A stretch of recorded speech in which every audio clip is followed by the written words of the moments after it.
Now that we're getting more comfortable with JavaScript, it's time to learn about a more theoretical concept. And that's the difference between statements and expressions. And this is going to be just a very high-level overview, just so that the future lectures make more sense. So essentially, an expression is a piece of code that produces a value. For example, 3 plus 4 is an expression, because this is going to produce a value. Okay, so I don't even mean the entire line of code. What I mean is really just this 3 plus 4. This is an expression, okay? And again, because it does produce a value. The same goes, for example, for just any number. This, for example, is an expression too, even though it's just a simple value. But it's still also an expression, because again, this itself will produce a value in JavaScript. Or we can do this. So true and false and not false. So all of this here is an expression, right? Because this will in the end produce some Boolean value. Now, on the other hand, we have statements. And a statement is like a bigger piece of code that is executed and which does not produce a value on itself. And we can compare this with normal spoken language. And so in this example, a declaration is like a complete sentence, and expressions are like the words that make up the sentences. Now, basically, we write our whole programs as a sequence of actions, and these actions are statements. So let's take as an example the if-else statement.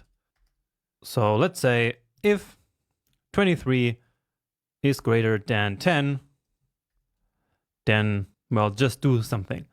So create a string called 23 is bigger. The code itself doesn't really matter here. So this if-else statement is in fact a statement. And so that's the reason why I have called it the if-else statement all the time. And the same is true for the switch statement. So this statement here doesn't really produce a value, does it? All it does is, in this case, it simply declares this variable called str. But that's it. It performs some actions, in this case declaring this variable, but it doesn't produce a value. And so in that, it's different from, for example, having this here. Okay? Now the string itself, again, is an expression. So this is probably a bit confusing, but that's not a problem, okay?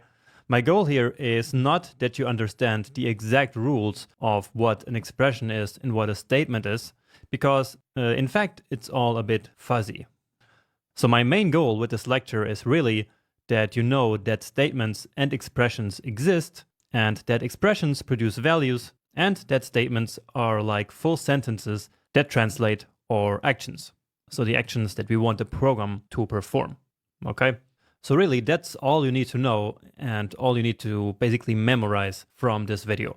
We don't need to go into all the details. So there's no need to start asking a bunch of questions about this in the Q&A section, all right? So this will all make even more sense as we move on.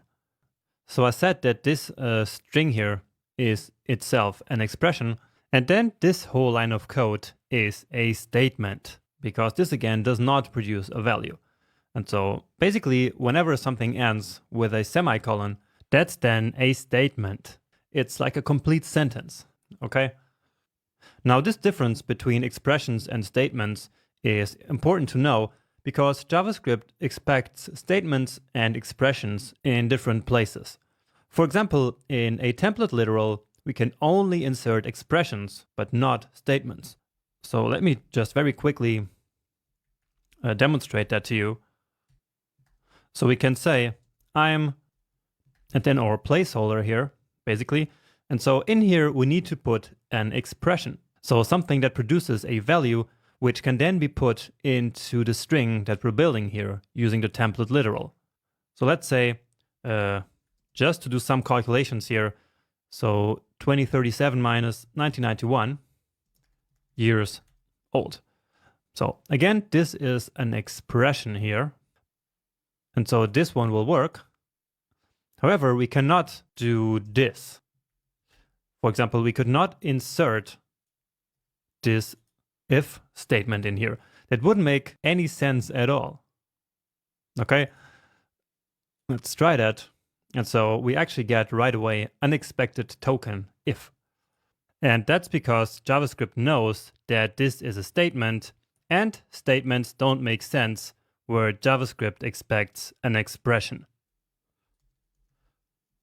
Now, if we had a variable, for example, then if we used that here, then this would actually also be an expression, because this variable will essentially just be replaced with this string.